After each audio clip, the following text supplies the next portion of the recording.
Hi hello నమస్తే welcome to Keerthi talks. ఇవాళ మన కీర్తి టాక్స్లో మరో ముఖ్యమైన చిట్కాతో మీ ముందుకు వచ్చేసాను. నేను ఇవాళ చెప్పబోయే చిట్కా ఏంటి అంటే, చాలామందికి అంటే జుట్టు ఎక్కువగా ఉన్నా లేదంటే జుట్టు క్లీన్గా లేకున్నా పేల సమస్య ఎక్కువ అవుతూ ఉంటుంది. ఒక్కసారి ఒక్క పేను స్టార్ట్ అయిందంటే అది కుటుంబం అంతా పెట్టేస్తుంది మన తలలో. అసలు అప్పటి నుంచి మనకి ఏ పని చేయబుద్ధి కాదు, చేతులన్నీ తలలోనే గోక్కుంటూ కూర్చుంటాం. సో పేలు రాకుండా ముందుగా ఏం చేయాలంటే ఎప్పటికప్పుడు హెయిర్ని క్లీన్గా ఉంచుకోవాలి. రోజు విడిచి రోజు తలస్నానం చేయడమో లేదంటే వారానికి 2 సార్లు తలస్నానం చేయడమో లాంటివి చేస్తూ ఉండాలి.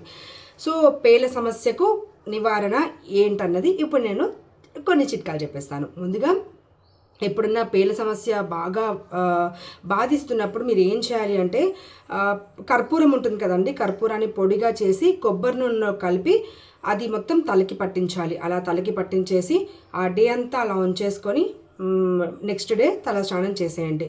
ఇలా కర్పూరం వాసనకి పేల సమస్య వదిలిపోతుంది.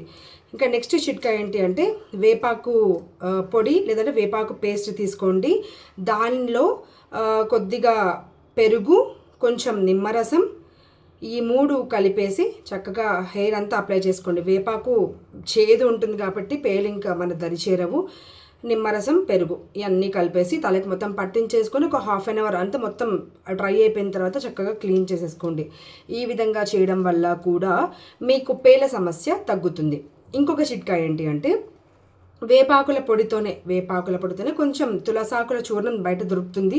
లేదంటే మీరు తులసాకుల్ని నీడలో ఎండబెట్టి చక్కగా పౌడర్ చేసేసుకోండి. వేపాకులు, తులసాకులు ఈ రెండింటిని నీడలో ఎండబెట్టేసి పొడి చేసుకొని ఆ పొడిని చక్కగా పెరుగులో కలిపేసి చక్కగా హెయిర్కి మొత్తం అప్లై చేసుకున్నట్టయితే ఒక 1 అవర్ అయినాక వాష్ చేసుకున్నట్టయితే దీనివల్ల కూడా మీ పేల సమస్య త్వరగా తగ్గుతుంది. ఎప్పటికప్పుడు క్లీన్ చేసుకోవాలి మన హెయిర్ని. ఇలా ఎప్పుడు డస్టీగా ఆయిలీగా ఉన్నా కూడా మనల్ని పేలు బాధిస్తూ ఉంటాయి.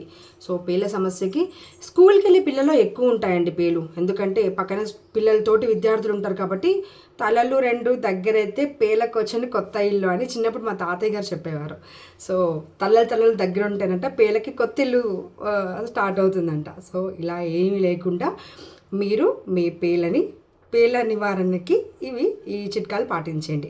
మరోసారి కొత్త చిట్కాతో మీ ముందుకు వచ్చేస్తాను. నా ఛానల్ని లైక్ చేయండి, షేర్ చేయండి, సబ్స్క్రైబ్ చేయండి. మరోసారి కొత్త చిట్కాతో మీ ముందుకు వస్తాను. Till then bye.